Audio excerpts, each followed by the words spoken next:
আসসালামু আলাইকুম এভরিওয়ান, কি অবস্থা সবার, কেমন আছেন সবাই? আজকে অনেক দিন পর আমার সাঙ্গু পাঙ্গুদের নিয়ে আজকে আমরা পিকনিক খেলবো। তো পিকনিক খেলার জন্য আমরা প্রথমেই চলে যাচ্ছিলাম বাজারে। আর বাজারে যেতেই কিন্তু এই একটা সুন্দর বাড়ি আমাদের সামনে পড়ে। এই বাড়িটা একদমই কুঁড়ের ঘর ছিল একটা, আবার সাজানো গোছানো কিছু ফুলের গাছ ছিল।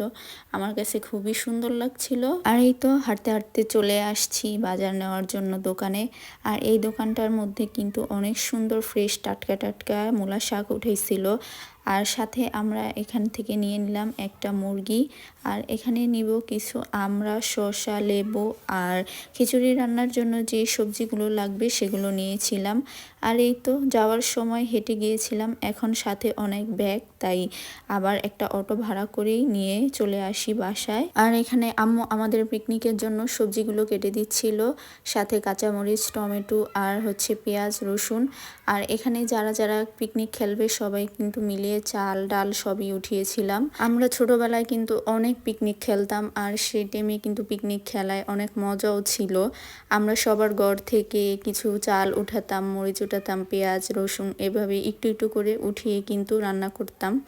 আজকে কিন্তু এখানে আমি আর আমার কাকু মিলেই রান্না করব। যদিও কাকু মেন বাবুচি, আর আমি তার সাথে হেল্প করছিলাম। আর আজকে কিন্তু বাহিরের চুলায় রাঁধতেও অনেক সমস্যা হইতেছিল, কারণ কিছুদিন ধরে অনেক বৃষ্টি হয়েছিল। বৃষ্টির কারণে মাটিটা ভেজা ছিল, যার কারণে চুলা জ্বালানোর পর অনেক ধোঁয়া হইতেছিল। আর ধোঁয়ার কারণে বারবার জালটা নিভে যাচ্ছিল। তো বারবার আমরা শুকনা চলা দেওয়ার পরও জালটা সহজে ভালো করে জ্বালানো যাচ্ছিল না। এই তো এখন আমাদের মশলা কষানোর পর আমরা চালটা দিয়ে দিয়েছি। চাল দেওয়ার পর একটু ভালো করে কষিয়ে আবার আধা ঘন্টার জন্য রান্না করতে দিয়ে দিলাম। তো ফাইনালি আমাদের খিচুড়ি রান্না শেষ, আর আমরা খেতে বসবো সবাই মিলে। আর এখানে আমি ছবি তোলার জন্য একটু সুন্দর করে সাজিয়ে নিয়ে ছবি তুলছিলাম বারান্দায় এসে।